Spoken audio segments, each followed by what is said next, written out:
Hey guys, what's up and welcome to another Q&A. The usual here, we're going to try to see if we can do this in one take to save time. So what you see is what you get. We have about how many questions today? 7 questions.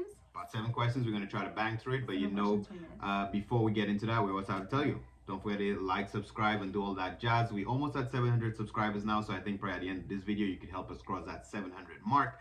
And you guys been killing the thumbs up. So keep doing that. Clearly it helps the YouTube algorithm, and the YouTube algorithm loves the thumbs up. So keep doing that, okay? Let's get into our questions for today. Okay, question 1. So this is about safety certification. So one of our subscribers asked, like, how much is a safety certification? Like, if you go to your mechanic, how much does it cost? And we responded that usually it's between $60 to $100, depending on the shop you go to. And then the response was, which is a very good question. So if a dealer charges around between $60 and $100 for a safety, then why do most dealers put a huge price for safety certification, right?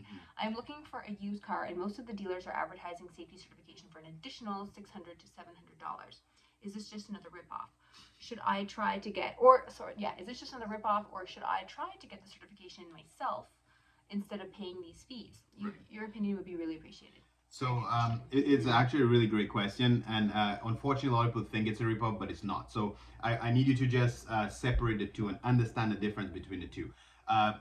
When I said safety should cost $60 to $100, that is the inspection fee. So remember we talked about shop hourly rates before. So if a shop charges is basically about an hour for the inspection, put it that way. So if a shop charges $60 an hour or $100 an hour, that's why I gave a range between 60 and 100. That is just for the inspection. Meaning pass or fail, you got to pay the shop that $100 or $60 to inspect the car for you. Now, when you see a dealer's advertising a car for sale and he's saying safety is going to cost anywhere from $600 to $700, that means he's absorbing the risk of giving you the car certified. So he's going to, for example, come to my shop, pay me the $100 inspection. Even if I give him $1,000 worth of repairs, then that means he's not coming back to you for money. He have to fix that car. So in this case, he's the one losing because he charged you $600 for the safety, but he's paying my shop $1,000 to get the car certified. On the flip side, if he were to come to the shop and he only needed to do a brake and rotor and spend $300, even if he charges $700, then that means he's winning because he saved some money. So the $700 certification fee that they're charging is just to make sure the car is certified. So the second part to your question, to see if you want to get the car inspected yourself to save money, yes, you can do that, but do not think that you're going to save the $700. So I think the wise thing to do is, before you make a decision, because the dealer is giving you an option to buy it as is or buy it certified for him for $700, I would say ask him if he's going to allow you to take the car to a third party. Take the car to a shop, get it inspected. Normally if the car gets inspected, the shop will give you an estimate. If the shop gives you an estimate as to like how much to fix that car, if it's going to cost north of $700, then pay the dealer $700 to get it certified from his end. If it's going to cost maybe $200 worth of repairs to certify, then you buy it as is from him and you take it to your own shop and get it certified. So you have the right. The fact that they advertise it that way, that means it gives you the flexibility to get it certified through the dealer or get it certified through a third party. Hopefully that answers your question. But again, there's a summary. There is a difference within the inspection fee and the actual cost of repairs, right? Exactly. Because I guess what you're trying to say is that usually if you have a lot, like say the dealer has a lot of 20 cars, right? It's not like they went and said, oh, this car needs tires, this car needs, no, because it's like you said, it's like a general fee. Yeah. Some cars maybe need nothing. Yeah. And, some cars need north of, because if you need brakes all around, that's an expensive repair, right? So it's kind of just it buffers, it encompasses, basically it's the fee that the dealer has to charge to basically make sure he's profitable after he's certifying all of this inventory. And I think you can see, like, yeah, it makes sense totally. It makes sense. Yeah. So you basically when we had the big lot, for example, remember one time we tried that route where we used to charge that safety fee. But how we arrived at it is exactly what you're saying, where we looked at the average cost, how much it was cost us on average to certify a car. Like you're saying, it doesn't mean a specific car costs $300 or $400. We just realized over the 20 cars we sell, this is the average cost of repair. So we just add a certification fee on each car to just kind of help us certify the cars at some point, right? So hopefully that answers the question. Let's move on to trying to not make this 20 minutes. Go. Question 2. EBlock, what are your thoughts about EBlock? EBlock. Okay, Yeah. so EBlock is just another way to buy cars. Personally, since 2013, we've been in this business. I think I bought a car just once on EBlock. I'm not really. So for those of you who don't know what EBlock is, so basically when you run, let's say use Odessa for example. When you run a car at Odessa, let's say the car did not sell. Odessa keeps the car on their website that you can go in on a non-auction day and you can see the cars available for sale. It has a starting bid and you can put your offer in and then you can buy the car on a non-auction day. Okay. How do they figure out the pricing? Is if I run a car at Odessa, generally I'll give Odessa a reserve, saying that I want to sell a car, let's say at $8,000, that's my reserve. So anything north of that, sell it. So because the car did not sell at the auction, they will put it on the EBlock, but they normally put it about $750, sometimes $1,500 below my reserve. And then this time you see the starting bid at maybe $6,000. So that if you click it, make a $250 offer on top of that, that means you're really close to my reserve. So Odessa salespeople will call and try to negotiate a deal and try to make us meet somewhere in the middle. Why I don't really like EBlock or I don't use it, I always find sometimes in the live auction you get more money because I'm sorry, you get a better deal because some dealers their reserves are way too high, and if you're just buying it at the reserve on EBlock, sometimes you tend to overpay. But that is not always the case. The only benefit of using EBlock is sometimes you have a customer want a special order and you could see that the car is already available on EBlock. You have an idea what is going to sell for, so you can pre-sell that car and then just buy it there for the customer as an easy transaction because you don't want to lose that customer by saying, oh, I got to wait for the next auction to buy a car. So if you have a pending customer that know exactly what they want and you find on EBlock, is a cool way to just close the deal. But for the most part, in my experience, I like waiting for the actual live auction to hopefully get a better deal. Okay. Cool. Question 3. Would you recommend I sell my used car and flip for a brand new car at this time? Or is it better to hold on to my used car? Right. Yeah, because we talk about the car shortage, the new car shortage, and how used cars are really hot right now. Yeah. So honestly, right now, my advice is the same to everybody. And when it comes to buying a car right now, especially a new car, if you don't need a car, wait. Until the chip shortage and all of until the manufacturers don't make enough cars to supply all the dealerships and they have excess inventory again, so that those dealerships are competing against each other to bring the prices back down again. If you don't need a car, I mean you're not in an accident, your car is not a total loss and you need to replace a car, don't buy a car now. If your car is working, it doesn't need tons of repairs, I would recommend driving your car for the next year or so. Let this shortage thing iron itself out. You will get a better deal. Now, even if the dealers will overpay for a used car right now and you think, well, I'm going to make a lot of money in my used car, you're going to be overpaying for the new one. So it really doesn't make sense to try to get your car swapped out now. There's no incentive for you. Just be patient. Unless you plan on taking the bus. Yeah. No, yeah. And like you actually make money in your car. It's kind of like, the housing market. People are like selling their house because housing is crazy. But then you need a new house to buy and, well, new houses are also ridiculously expensive, right? So like there's not really anything left over. Yeah, it's the extra money made in your house you put in the other house. So it's the same concept for the car. You're not really making any extra money, or you're not getting any extra value if you're going to sell your used car to buy a new car. Yeah. Right. So in other words, if your shitty car is still driving, keep driving it. Okay. Question number 4. Does the OMVIC certification course allow me to work at a dealership? So if you want to work at a dealership, you need to be registered with OMVIC as a salesperson. So you would have to complete that salesperson application form.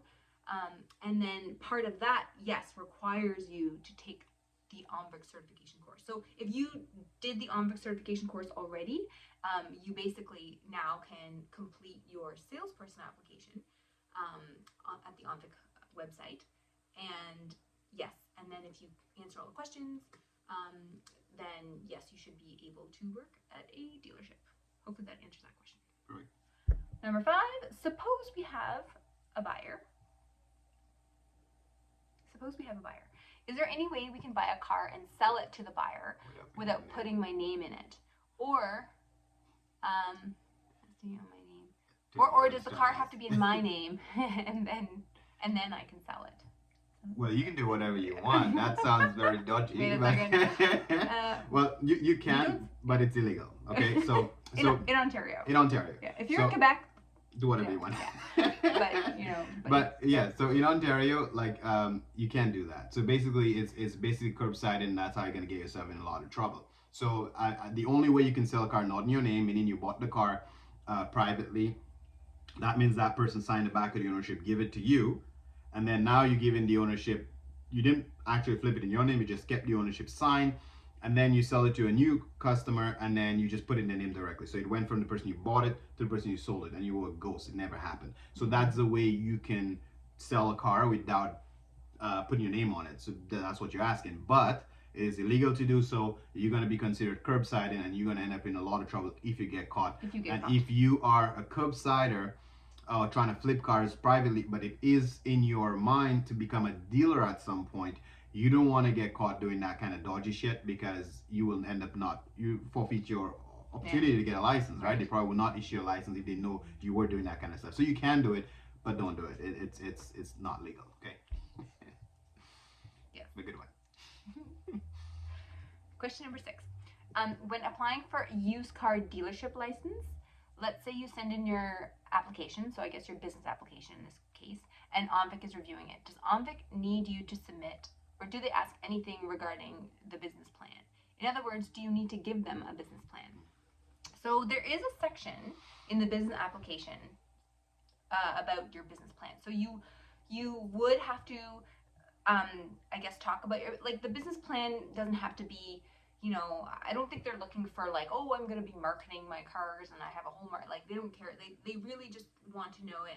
And like, again, if you just stick to the questions that they ask directly in the business application, they want to know, like, what are your plans? What is your lot size going to be? How many cars do you plan on having on your lot? Average cost of inventory. Yeah, average cost of inventory. It's just so that they know that you've thought about it, and, you're not going in blindly kind of thing. Like, you sort of have an idea. Which is interesting, because like, how can you have an idea if you haven't actually been in the business yet, and you just have to learn, because wholesale prices, you haven't been to a dealer auction. So I sort of understand where you're coming from. But that's why the plan's not that complicated, right? It's just exactly what you explained there. Don't have to go. Don't overthink. Is how many cars you plan to hold, and what's your average cost of inventory? What's the age of your inventory approximately? Like, are you going to be offering financing? Maybe you're not. Maybe like those types of things. Because as a business person, he's probably thinking a complicated business plan where you have to say how much your rent is, how much employees is, So it's not that complicated of a business plan. Just a simple, what's your game plan? What's your game plan? Not business plan. I think so. Yeah. So if you just stick to what they ask you specifically in the business application, that should be sufficient for them as a business plan in their definition, right? Hopefully that answered that question. Question number 7. Oh, it's the last question, honey. Okay, here we go. I'm getting excited. 12 minutes, okay. Not bad. That's good. So, greetings. School of Louison Automotive. Don't see myself doing buy here, pay here to chasing people to repo cars. I sold them, right? And as a future used car dealership, do I have an option to pick banks that use immobilizer car tracking versus banks that use recourse? Or maybe repos? Repos, maybe, yeah. That use repos? Mm-hmm. Also, can you please educate me on curtailment, on subprime financing? Thanks. Thank you. Okay. And that's 2 part questions. So let's let me see if I can answer the one about the tracking device. Or here, why don't we start at the beginning? Buy here, pay here. So meaning that you're a used car dealer and you're offering your own financing, meaning that you have money and you're willing to loan your own money. Yeah. The traditional way of actually being buy pay means it's your money, right? So you actually willing to loan your own money out to somebody, and then that means you're responsible for the repos and all, like what you're saying. That's a lot of work, headache. You probably don't want to get involved in that, and you're saying that you probably don't want to get involved in that anyway. So that's fine. Then you want to talk about if he has an option to pick. Right. Can you Yeah. So basically here's how we can clear that up. Keep in mind that when you find a customer for financing, it's not your responsibility to make sure that they're paying you on time. Because once you finance a car, the bank or the private lender cuts you a check directly. So it's just like a cash deal. You get your money for the car, and it's that finance company responsibility to make sure the person pays on time. And if it doesn't pay, then they go report the car. It have nothing to do with you. So you don't really have to worry about which bank uses immobilizers and which bank uses repos. Because if it's a subprime loan, a lot of lease to owns, or they call it a lease just because it's easier to flip it back in their name. But a lot of high risk lenders use those trackers, and they shut the car off if you don't pay and that kind of stuff. But again, that's not your headache. You don't have to worry about So that. if the bank qualified the customer, then like you're saying, they qualify the customer based on the risk they're willing to take. So that's why they give them a subprime, loan, I guess, right? So then that's all on the bank. It's not your headache. So whether or not, so I guess, so you're saying if you can choose a bank, I would say the answer to that is no. Once you get the customer approved, the bank will decide if it's a subprime loan, if it's a prime loan, if they need to track the car, if they need to report the car. But again, it's not your headache. You're gonna get paid before the customer starts defaulting anyway, right? And they're not going to call you. The bank's not going to be like, hey, listen, this customer's not paying. Why isn't, they don't. It's not your problem. Exactly. They'll pay you your referral fee and say thank you for bringing us this customer, and then that's it. That's all. You don't have to stress. I guess that basically should more or less answer your second part to that question about the curtailments. Again, curtailments would be when somebody make a payment towards the principal of the car, not really paying off the loan, but you're just paying down your loan principal. You don't have to worry about that. If you gave the person an open loan, that's something that they'll negotiate with the bank directly. Again, you already got and paid for the car, is not worried about. The only curtailments you would have to worry about is if you have your inventory financed through AFC and next gear. You got to make sure you manage your cash flow well in order to pay those curtailments. Okay, so that's the only curtailments you got to worry about. Don't worry about the customer curtailment, worry about yourself. Right. So if you're not doing buy here, pay here, and you're referring your customers to the banks, or you're referring them to, you're strictly the middleman, right? And so you don't have to worry. They can still come to you if they have a question about their loan, and then you can always refer them. Okay, well, who's your lender? Okay, let's see. Do you have your contract? What were the terms? Like, you can kind of help them through that way if you kind of want to, because usually, because we find that customers always come back to the dealer, even though we have no idea, like, you have no power of the loan, but we have no power of the loan, and neither does the bank come and chase us down if a customer, like, if we send them 5 shitty customers who don't pay, they don't care. Like, you know what I'm saying? That will not be your problem. That's right. If they qualified the customer for a certain payment, then that's on them, right? All right, guys. I think we basically were able to answer how many questions? 7 questions here. We did. Thank you. I think it's still gonna go. Still gonna record. Yeah. Still recording. We almost lost you here based on low battery. So let's just wrap this up. Thanks for watching, guys. Again, we do appreciate you. Don't forget to subscribe, like, share. Keep your questions coming. This Q&A really does help answer a lot of people in one shot. And for those people who don't really watch a Q&A because probably the thumbnail don't have the specific questions, there's some questions on here. Probably like the one about the safety inspection. I think some of those probably would need a standalone video. Maybe that would be a great video to make by itself, so it's more searchable, because people have a lot of questions about safety inspections. I'm thinking dealers are trying to rip them off. So I think that's a good question, and I could probably, so thanks for that question. We could elaborate on that again. Do a video about that. Standalone video, okay? And don't forget to see if we can hit, how much is the... Oh, so Neil's birthday's on November 6th, and he really wants 1,000 subscribers for his, remember for his birthday. That crazy wish here, but it's possible. We get like 800 views within 48 hours. So if you're one of those people who view in and didn't subscribe yet, we only is that 200 subscribers away? Almost 200 subscribers away. So we can do it. You want to keep supporting, it's free to do it, by the way. And you said subscribe, it's not like it costs money. Or it sounds like you have to add all your information, and then like we're going to send you a bunch of spam, and we're not. You just got to push it. And we don't actually really know who our subscribers are. Like, we know when you drop comments, but it's not like we have this big list of like, oh, look at all the subscribers. There's, Johnny, and there's Susie. Like, we actually don't know. Like, so it's not like...